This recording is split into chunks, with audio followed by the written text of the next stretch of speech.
Narinig natin sa ating mabuting balita ang talinghaga ng dalawang anak na kapwa inutusan ng kanilang ama na magtrabaho sa ubasan.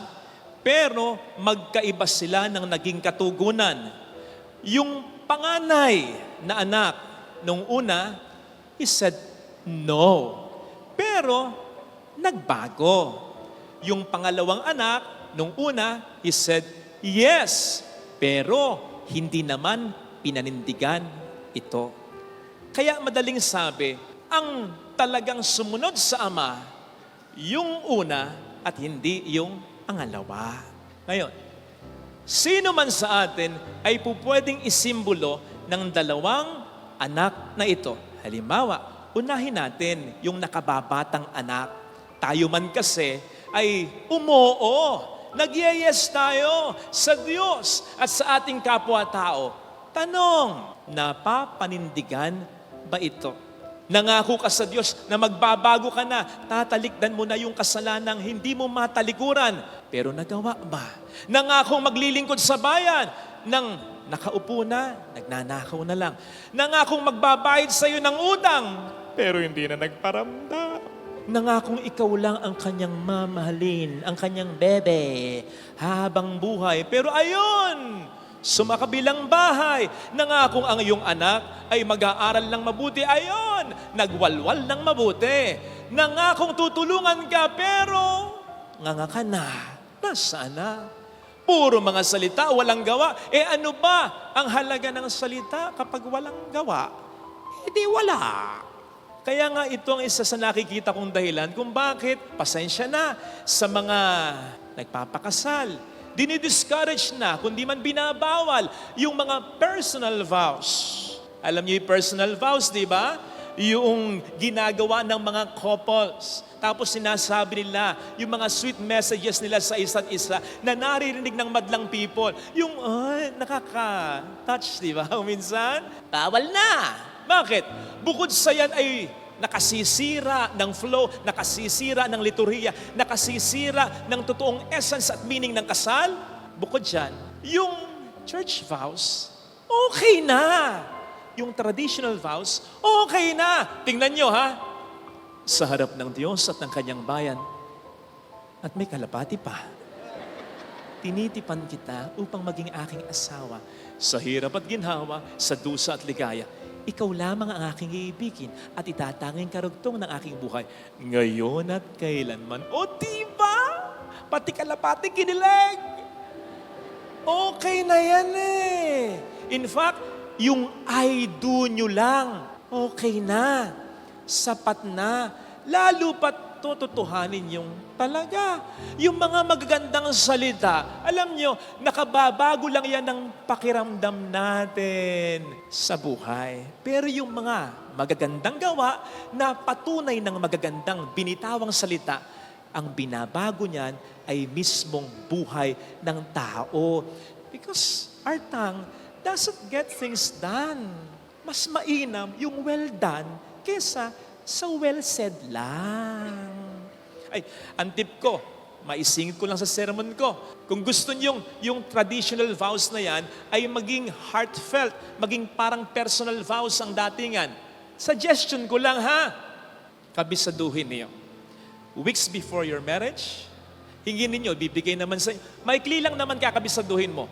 Kung hindi mo makabisa, may makalimutan ka, ipoprovide naman ng pari sa'yo. Sa araw ng kasal ninyo, ididikta naman niya yan kung makalimutan mo. Pero maganda, suggestion lang kung kakabisaduhin mo. Weeks before your marriage. At habang kinakabisa mo, pinagdadasalan mo, ini-internalize mo, sa hirap at kinhawa, sa dusa at ligaya, ay sinasabi ko sa'yo, sa araw ng kasal ninyo, magiging maganda ang delivery mo. Bakit? Una, hindi ka natitingin sa pare o sa libro. Ang awkward nun. Tinitipan kita, kung maging aking asawa, titingin ka na sa mga mata ng mahal mo. Sa gayon, mafe-feel mo yung mga salitang bibitawan mo, hindi na manggagaling sa bibig mo, kundi sa puso mo. Try mo. Ganda niya. Kaya lang mas maganda talaga kung hindi hanggang salita, kung gagawin mong talaga. That is why, kung minsan, pag nagkakasal ako at puro picture lang, sinasuggest ko, video nyo, para may audio. para pag nagloko, pakita mo, parinig mo, at lagyan mo ng caption, pasumpa-sumpa ka pa. On the other hand, pwede namang isimbolo tayo nung naunang anak, yung panganay. O pwedeng nakapag-say tayo ng no, nagkasala tayo sa Diyos, sa kapwa-tao, di bumawi, di magbago. Di ba? Kung naging pabaya ka sa trabaho mo noon, simula bukas, pagbutihin mo na. Kung naging irresponsable ka, simula bukas, mamaya, ngayon na, maging responsable ka na. Kung sa tinagal-tagal ng panahon, napalayas mo dati, naging pasaway yung anak mo, baka naman po pwedeng magkasundo na kayo ngayon. Gayon din kayong magkapatid, ang tagal nyo nang hindi nagkikibuan. Kung may pagkukulang ka sa Diyos at sa iyong kapwa-tao, say sorry. Tapos, bumawi. Ang mahalaga, hindi pinaninindigan ng pagkakamali. Ang mali ay mali, pero mas mali kapag pinaninindigan ng pagkakamali. Magbago. Nung nakaraang laban ng Pilipinas, FIBA World Cup, ba't tuwang-tuwa ang maraming Pilipino sa laban kontra China? Parang yun lang kasi pinanalo natin eh. Tuwang-tuwa talaga, very high yung spirit natin. Kaya lang, yung pagiging high ng spirit na yan, para bang nalubluban ng malamig na tubig bigla nang makita ang mga senador na ito. Binlurred ko na yung mukha para hindi nyo makilala. Kaya lang dapat pala, hanggang tuktok ng ulo, binlurred ko. Bakit parang disappointment yan sa pagsasaya ng maraming Pilipino? Kasi yung t-shirt nila ang nakasulat, West Philippine Sea. Father, ano ngayon? Kasi halos lahat sa mga senador na yan, nung ang Pangulo ay si President Duterte, tahimik lang naman. Hindi naman talaga nakikipaglaban ng ganyan. Tapos, ganyan? Hello? Sinong niloko nyo? Pero sa punto de vista ko, hayaan na natin. Bigyan ng chance. Bikini Man, nagbago na. Di ba? Sana, yun nga lamang, sana, hindi pa huli ang pagbabago ng paninindigan nila. Ay, huwag nang pag-usapan yan. Sa Ebanghelyo na lang. So, ang lesson ng Ebanghelyo, again, kung tayo ay nakapag-say ng no sa Diyos at sa kapwa-tao, nagkasala, nagkulang, magbago. Yun yung una. Pero, nako, huwag niyong imimiss yung isang magandang punto. Sapagat ang isang magandang punto ay ito. Ini-encourage tayo na una pa lang, mag-yes na sa Diyos, na sa una pa lang, mag-yes na sa kapwa, maging mabuti na. Pero ituloy-tuloy mo na. Upang huwag tayong matulad dun sa nakababatang anak na hanggang salita lang. Kung mabuting asawa ka na, mabuting anak ka na, mabuting tao, tuloy-tuloy mo na. Sapagkat sa pagiging mabuti mo, marami ang nabe-bless sa'yo, marami nang umaasa sa'yo, marami nang nakikiride dahil blessing ka sa buhay ng mga taong ito. Tuloy mo na. Sapagkat maraming masasaktan, maraming panghihinaan ng kalooban, baka maraming magkasakit pa, baka may mamatay pa kung magbabago ka. Parang ganito. Sa isang bayan sa Europa na napakalamig talaga, puro snow. Isang mayaman ang nakapansin sa isang pulube. Bakit wala kang pangginaw? Hindi ka ba giniginaw? Sumagot yung pulube, Sir, sanay na po ako. Sumagot yung mayaman, Teka, pasok ako ng bahay. Hintayin mo ako, bibigyan kita ng pangginaw. Tuwang-tuwa yung pulube. At umasa dun sa pangako ng mayaman. So naghintay. Ang problema, si mayaman, nang pumasok sa bahay, naging very busy. Nakakalimutan na yung pulube. Nakatulog pa nga eh. Paggising sa Nako! Naalala niya, yung pangginaw. Nako! Yung pulube. So, humanap siya ng pangginaw. Eto na't lumabas na siya ng bahay. Hinahanap niya yung pulubi. Nakita naman niya. Kaya lang, ayan na. Nanigas na. Patay na. Halos madurog yung puso niya. Nakonsensya siya. Lalo pat nabasa niya yung iniwan nitong sulat para sa kanya. At ang sabi sa sulat, Sir, sanay na ako sa ginaw. Pero nangako kayong bibigyan niyo ko ng pangginaw. Yun ang nag-alis ng pagkasanay ko sa ginaw. Kasi inasahan ko yung ibibigay niyong pangginaw. Magpaasa. Parang ganito lang.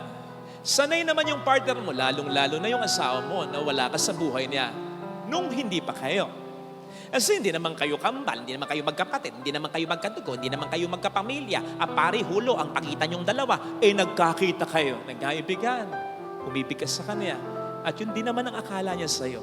Lalo pat sinabi mo, kailanman hindi kita pagtataksilan sa hirap at ginawa, sa dusa at ligay. Ikaw lamang ang aking ituturing na karugtong ng aking buhay ngayon at kailanman. Pinanghawakan niya yan, tapos babaliin mo lang? Yung pangakong yan, sisirain mo lang? Mag-e-expect ka ngayon na makapag-move on siya agad? Ganun lang kadali yon? Ganun kadali sa'yo. Pero sa kanya, hindi necessarily ganun. Sapagkat mas minahal ka niya kaysa pagmamahal mo sa kanya. Kaya nga, may mga kakilala ko, sa totoo lang, may mga nakikinig pa, mga kaibigan ko. Sila na yung niloloko. Sila na yung sinasaktan. Sila na yung pinagmumukhang tanga. Pero sila pa rin yung hanggat maaari ayaw makipaghiwalay sa asawa. Kahit sabihin mo sa akin, kaibigan ko ito, kinakausap kita, kahit sabihin mo sa akin, Father, ginagawa ko yon dahil para sa mga anak ko. Itong sasabihin ko sa iyo, hindi lang para sa anak mo, kundi para sa iyo. Bakit? Kasi hindi ka nasanay nang wala siya. Sanay ka nang kasama siya. At umasa ka dahil nangako siya. Kaya huwag paasa. Kala mo lang ganun yon. Pero sa iba, buhay at kamatayan yon. Nasanay na ang mga magulang mong nandiyan ka. Anak hindi ka conscious sa pagmamahal na binibigay nila sa'yo. Nung batang-bata, nasa sinapupunan ka pa lang. Kaya mas malalim ang pagmamahal ng mga magulang mo sa'yo kaysa sa pagmamahal mo sa kanila. Kasi yung bawat minuto, bawat oras na nandyan ka, simula pa lang na nasa sinapupunan ka, tinreasure na nila. Kaya pagmasdan mo ang kanilang magiging reaksyon kung mag-abroad ka, pari ka, magmamadri ka, hihiwalay ka ng bahay ninyo, lalo na pag mag-asawa ka. Pagmasdan mo ang mga mata ng magulang mo, kundi tumulo ang luha niya. Lalo pat iisipin nila, dapat masanay na ako na wala ang anak ko, may sariling buhay ng anak ko. Ganong kadali yun? Ganong kadali sa'yo. Pero hindi sa magulang mo. Lalo tigit sa nanay mo. Kaya, sige, may sariling buhay ka na. Pero wag mong ipapanamdam sa mga magulang mo na hindi mo na sila talaga minamahalaga. Nasaan na yung kapatid mo na tinutulungan mo Okay naman na asikasuhin mo na yung sarili mo. May sariling buhay ka din. Pero tingnan mo pa rin siya. Lalong-lalo na kung alam mo na hindi niya pa kayang mag-isa talaga. You see, yung sa una pa lang masamang tao na, yung sa una pa lang alam mong hindi sa'yo. Kung ano man yung sakit na ibigay niyan, masakit. Pero mas masakit, yung sa una pa lang alam mong sa'yo Alam mong mahal ka, pinaniwala ka, tapos biglang magbabago, bigla kang sasaktan, bigla kang lolokohin, biglang gano'n na lang, mas masakit yon. Kasi dun sa taong una pa lang ay kaaway mo na at hindi na para sa'yo. Handa ka sa pain, sa hurt na ibibigay niya. Pero hindi sa taong sa una pa lang alam mo, mahal ka nito pero biglang nagbago. Sinaktan ka pa nito. Alam po ninyo, ilagay ninyo yung damdamin ninyo doon sa tatay sa ebanghelyo para sa kanyang 2 anak. Sinisigurado ko sa inyo, nasaktan siya nang alukin niya yung panganay at humindi sa kanya. Pero nagbago naman, di ba? Kaya mas nasaktan siya dun sa pangalawa niyang anak na nag-oo sa kanya, pero hindi pinanindigan yung pangako sa kanya kasi umasa na siya. Kaya nga, kung natuwa yung ama, dahil nagbago ng isip yung panganay na anak niya, sinisigurado ko sa iyo, iba ang saya niya kung yung oo ng pangalawa niyang anak ay pinanindigan ng pangalawa niyang anak talaga. Masarap sa pakinamdam yung taong nagbago mula sa pagkakasala, pero mas masarap sa pakinamdam yung taong alam mo, mabuting tao at hindi nagpapakasama, na nanatiling mabuting tao. Lesson, Kung magbabago tayo, kung may kasalanan tayo, magbago. Pero kung matino ka ng asawa, matino ka ng magulang, huwag ka nang magbago. Huwag ka nang magbago. Ikaw ang blessing sa pamilya ninyo. Tulungan natin yung mga taong dapat magbago. Ito pa yung isang lesson. Yung taong matino na, tulungan mong manatiling matino. Kasi mahirap magpakabait na asawa. Mas mahirap yung manatili kang mabait na asawa. Mahirap magpakabuting anak. Pero mas mahirap yung manatili kang mabuting anak at kapatid. Napapagod din yung mga yan. Nahihirapan din yung natutokso rin yung mga yan. May sariling buhay din yung mga yan. Kaya encourage them, be proud of them. Kapag may narinig ka, kumpare ninyong nagloko, yung asawa mo, alam mong faithful sa'yo, ano ba naman yung, salamat ha? Salamat, hindi ka ganun. Yung meron kang kumari, yung anak pasakit ulo. Alam niya ng anak mo, nagkatinginan kayo. Ano ba naman yung, thank you anak. Salamat sa pagpapakatino mo. Encourage them. At sana, lalong-lalo na sa pamilya natin. Kasi may mga kakilala ko, nagloko yung tatay. Aba, yung amor ng mga anak, mas nandun sa tatay, hindi sa nanay. Matuwa kang nagbago yung tatay mo, pero iparamdam mo sa nanay mo. Ganun na lang, mas proud ka sa kanya kasi matino siya. Yung isa mong anak, nagloko, napatawad mo, nagbago. Okay yun. Pero, iparamdam mo doon sa anak mo, hindi nagloloko, na mas proud ka dito. Kasi walang sinasayang na pagkakataon at hindi ka sinasaktan. Come on, mga kapatid. Pahalagahan natin yung mga taong tumutulong sa atin sa huli. Yung mga taong nagbabago sa huli. Pero wag mong kakalimutan, yung sa una pa lang, tinutulungan ka na. Yung sa una pa lang, mabuti na hanggang sa huli. Bibihira yung mga taong ganyan. Ang pangkaraniwan, nagkasala, nagbago. Pero yung mula una hanggang huli, hindi nagbabago, nagpapakatino para sa'yo. Iba yan. Blessing ng pamilya yan. Ito sana ang hiling nating biyaya sa ating banal na pagdiriwang.